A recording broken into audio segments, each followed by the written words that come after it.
Kaanza kuona Land Cruiser. Hapo ndio nilianza kushtuka. Yeah, you will spend your night at the police cells. station. So I was like, kwani ni kazi gani nafanya? I've seen a lot of change, been through a lot of pain. Some things are not the same as they were a year ago, but all will be okay. I move on each and every day. The past is where it stays, way back a year ago. I've changed for the better this time. Hello guys, welcome back to my YouTube channel. Our YouTube channel. Yeah, our YouTube channel. Leo tuko na visitor here, mtakuwa mnamuona regularly, so you'll be seeing him often. And as I had said earlier in my previous video, I said that this channel will also be a family channel. Yeah. And now we have a guest here. He's going to introduce himself. Yeah. So guys, welcome back to this channel. My name is Vic. Of course, I'm the husband of this beautiful wife here. Yeah, so I'm happy to be in this YouTube channel. Okay, welcome. Asante. Okay guys, if you haven't followed me on Instagram, kindly do so. TikTok and Facebook at Gladys Njeri. And guys, if you haven't checked the previous video, nilikuwa na surprise moto nilipewa na my hubby. And guys, kindly go back and watch the video. So in today's video guys, I've just been narrating to you a story on how she scammed me. Yeah, can you believe my wife scammed me 500k? Yeah. Okay, just go ahead and narrate But the story. he forgave but I already forgave her, so yeah. Though it's an interesting story, so start. Yeah. So guys, as I had said, I will be narrating to you why I conned him 500,000, what I did with the money, and hadi kafika this point and he forgave me. Okay, so and let the story begin. So kama hauna kamaji hapo mimi niko na yangu hapa. Yeah, so it's story time. It's story time, Aze. Okay guys, I have had this dream of becoming an entrepreneur, and I had a 0 coin in my account, but niko na ile hamu, you know, nataka kuwa entrepreneur. I want to own my own businesses. I have no money. I'm jobless, so that's when I decided to con him 500,000, and in fact he deposited it in my account, right? Yeah. Of course, a supportive husband. What do you expect? Yeah. You know, unakuwa jobless hadi unakuwa na ile mind ya naweza toa wapi do nianze kabisa. No, I'm sure everyone who is jobless ameenda kampo ananielewa, right? So guys, I had a friend, and this friend of mine aliamua kunitafutia keja, and when I went there I found that this shop was not near the main road, and my dream was to have a shop that is near the main road, that is Ngong Road. Yeah. So I had a plan of starting a wine and spirit business, and that is when my friend also had to look for alternative. Yeah. Yes. So basically, you told me the story. Yeah, I had told you earlier, so you will help me. You will chip in. Yeah, I'll chip in to narrate it. So basically, one of our friends asked her to come and visit. There was an outlet that was empty. Yeah. Near their mini mall. So she had a baba shop and next to it. Yeah. So she was like, if my friend comes here and opens the wine and spirit, it's gonna be great, you know. Yes. So she was invited. She went to the place. Yeah, I checked out the shop. It was looking wow. Was wow. But then it was not next to a main road, and the main road. For this business to thrive, you need somewhere where you're visible. Yeah. So that's when we decided to go in. My friend decided to look for alternative, and and she had seen one of the shops near the main road. So they decided to go there and visit the place. So once they arrived, there was already a wine and spirits on the same shop that she wanted. She had an idea of. So nikaamua like to go and check the wine and spirit. I found a male. There was a Kamba guy, a very nice guy there. A very nice one. Yeah. So he invited me to like he told me to go and pay a visit to him like on a Sunday.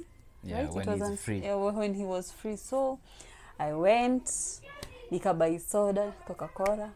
Ilikuwa Coca-Cola, ilikuwa 50 bob. Yeah, so nikakunywa hapo akiniambia like basically was telling me about the requirements, what you need, what I need. And at the same time you were seeing customers there, so you were like, this is the business I want. This is the business I want. So he told me that I need a liquor license, which it could cost 50,000 shillings for Nairobi. Yeah, work permit, which costs 20,000 for Nairobi. Yeah. For Nairobi, then registration fee 6,000. Yeah, and something medical, called boozy. Yeah, there is a boozy. For those for those who have opened this business, you already know what the boozy is. Boozy is. Yeah, Kenyans know the boozy. So you have to buy 30,000. Yeah, 30,000. But boozy haiko in the any. Hata ukigoogle you'll not find the boozy. So you understand what I mean. Unaelewa. And what else? Health. Health and certificate and the fire. And the fire. Yeah, so I needed the whole amount was accumulating up to 100,000 and something. Yeah, the what? The whole documentation process. Yeah. So guys, and the shop could cost around me 10,000 each and every month, right? Yeah, for the rent. For the rent. And then so she had to go back to the first shop which the friend had shown her. Yeah. And basically what she did I paid rent for 3 months. 3 months, yeah. And deposit. So the total amount was 40,000. Guys, after that, she looked for an interior designer. He came, he designed the place, and everything could cost around 100,000 Kenya shillings. Yeah, so, to set up the place, to make it look cool, place, and smart. Yeah. She had to do that. So I had to buy things like fridge. No fridge. I didn't have the fridge. So I went back to my hubby. I told him, you have to add 100,000 because the money you gave me, it's not enough. Yeah. And that's when he decided to add extra 100,000. I bought fridge. And also before then I decided to go and visit the liquor, how do we call her? The director. The director who assisted me to get the documentation. So before going to her place, I passed on my way I saw a wine and spirit. Yeah, I decided owned by a lady, and you are like, okay, let me just go there. Let me go and visit her and do some more research. So that's when I went, and she told me it's a good business. And when I was seated there, you could see customers come by and go. You know, I was like, yeah, this is the business I want. Yeah, and actually, before you left the first shop, the guy had given you a contact number for this director. Oh, for the director of so the one on who that day you had me called the director and she told you to go to the offices. Yeah, so on your way to the offices when you found this lady and this lady. Yeah. So guys, I went, we talked with the director. She told me the way forward. She gave me the account number, number for the liquor license. You have to pay through the bank. Yeah, and for the permits she had to send directly to her to help process fast. That's the reason for the mbuzi actually, for the documents to come out fast, so you don't have to go and queue. Okay. So by then I gave her the 100,000, the 20,000, and the mbuzi that was 50,000, and the other one we'd posted in the bank. Then after all these things, now I went back to my shop and the interior designer had done a marvelous job. I think I'll just show you. So after then, the picture, I decided to go and visit how do we call them? The KBL. Kenya Breweries. Kenya Breweries. Then I gave them the list of what I want. Actually, the lady had told you the most moving products and products. So you are ready for it. Yeah, I was ready. So there are some of the products that were not in KBL. And you had to get from elsewhere. So guys, I stocked nika stock your shop yangu, like it was so. How much do you spend in stocking? Okay, I spent 300,000 in stocking. And I also remained with 50,000 for miscellaneances. Ile ya kuweka tu in case you never know. And guys, if you know this business, police will be your visitors each and every day. Because someone else told her, if you have all the documentations, you don't have to worry about police or anything. But then when the police always comes, they don't ask for the documents. What? They just want something small. Now guys, as I had said, nikaanza vizuri. She had her dreams. The first week my customers boom. The second week nikaanza kuona Land Cruiser. Hapo ndio nilianza kushtuka. Like I had to find a girl who sometimes I wouldn't make it to open that early. So nilikuwa pia na laziness fulani, but I had nilikuwa na dem fulani alikuwa ananifungulia, like I used to pay her every day. So during all this time sikuwahi kuwa na visitor. Unaelewa au ma visitors ni wakina nani? That is the police. Oh guys, so one day surprisingly the Land Cruiser arrived. Ikafika. Wakaniuliza, so you mean umekuja kufungua biza hapa and ujaona OCS? Ujaona mkubwa. You have not visited the boss. They requested me to give them chai. I gave them 200 shillings and they said, 200 this cannot shillings. Even fuel our This cannot fuel even our Land Cruiser. How much do you want? They said they want 5,000. They were asking for 5,000. And imagine guys, at this time you have all the documentations and someone is asking for 5,000 for chai. What? So she didn't give it, of course. She gave them 500. And but then they said they will come back and go and visit the boss. They told me I have to go and visit the boss. So at this time nilikuwa na stress, like what to tell my hubby here. Amenipea all this amount, entrust with all this. So guys, the first week I made a profit of 500 shillings. Then the second week 2,000. The third week 4,000. It was picking up slowly. Little did I know hii kazi si ya watu wa roho nini kidogo. Inataka wale mafia someone mwenye anaweza ongelesha askari vibaya like fight you don't have to fear anyone if you have all the documentations, but then she's a baby girl.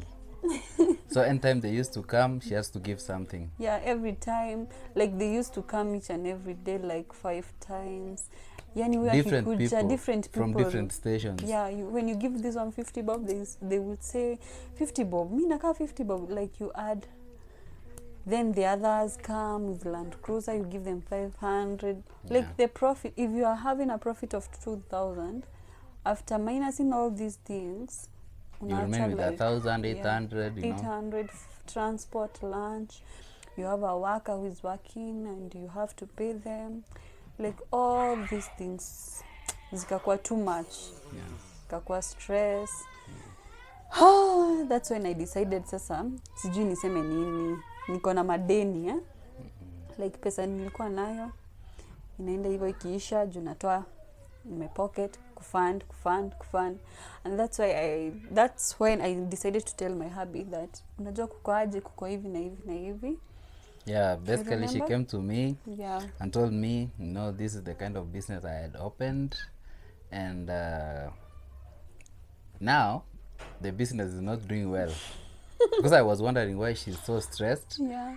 And she has a business. She's already an entrepreneur. I was thinking like maybe in a few months to come she will be expanding her business and become, bigger and bigger, have so many branches within. So I invited you to come and do and visit the place. So I wanted to know why is she getting losses, So on the first day I realized, we may have a few customers, but they are buying cheap liquor. And then some of them don't want to move and drink. It's supposed to be a takeaway place. Some of them just want to take stay, a sip there. And then when the police comes, you have they to pay away, extra. Then you they have run to away pay and you have extra. to pay extra. So you have to buy tumblers.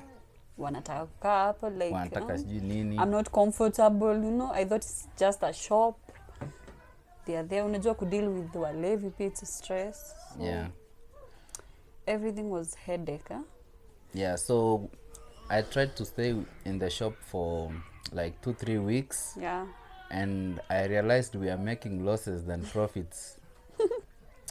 The whole business idea was like a wow. Remember that customer who told me, one day utalala seti. One day utalala ndani. Utalala ndani hata kama uko na everything. Siku moja tu ipo siku utalala ndani. You will spend your night at the police station. What? So I was like, kwani ni kazi gani nafanya? Na niko na all documentation. Aki kuinje siku rahisi by the way. So I have challenges, like I had challenges. Na hizo challenges ni mingi sana. So if you are planning to start a liquor or any type of businesses, kindly ufanye research poa. So like my hubby used to say that in Limcon 500,000, 600,000. Yeah, it was because she had not told me about the business, and I thought, why is she making losses? Why is she stressed? And she's supposed to be happy, So I really wanted to know where the business is. I really wanted to understand fully that the business is hers. She had spent all this amount, so I had to visit the place.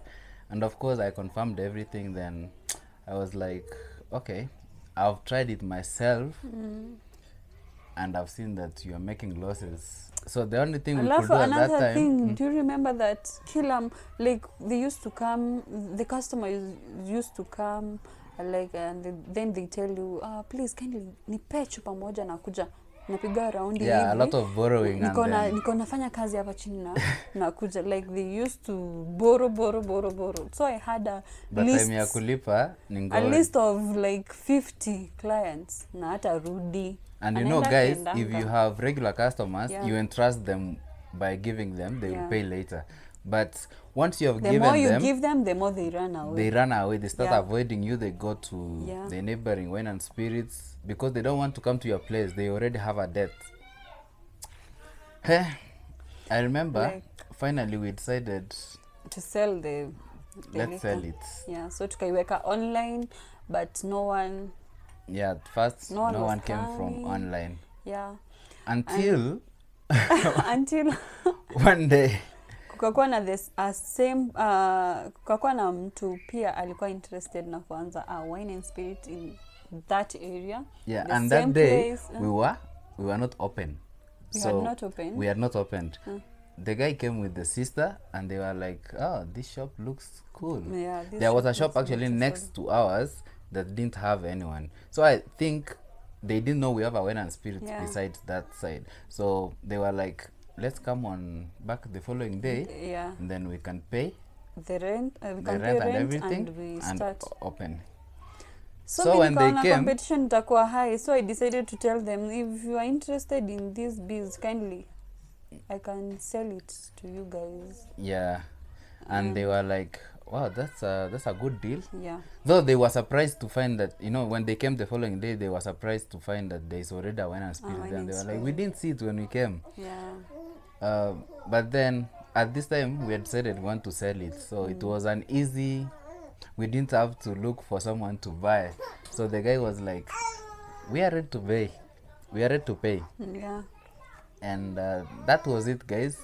We sold it. We didn't make any losses at all because we had our we already had our how do we call it, budget yetu, what we had spent. Yeah. Everything, we had records. So in fact it's like they were turudishia do, but we didn't make profit. Yeah, we didn't make so profits. We just sold it the way it was.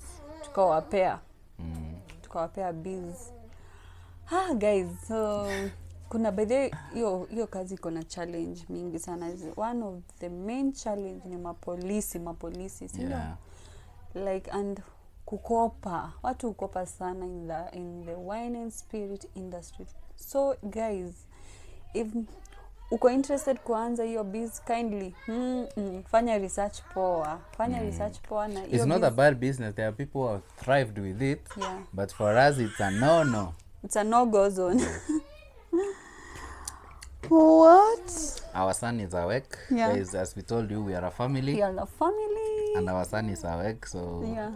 This video is gonna end at this point. But stay tuned, we will be bringing more fire, you know. We'll be bringing you more content. Yeah. So stay tuned. Si rahisi. Guys, I think I'm going to do for you an episode about why I went with my wife to the delivery room. I was there when she was delivering, and the reasons. Stay tuned. I think that's the next video we are going to do. So guys, stay tuned. I had to go with my wife to the delivery room, and I'll be giving you reasons, guys. It's not easy to see your wife deliver, but I had to. So stay tuned, guys. If you haven't subscribed to this YouTube channel, kindly do so. This side kuna place utafanya subscribe, turn on the bell, and ring on the bell. And also follow me on Instagram at Gladys Njeri. Instagram, Facebook and TikTok zote.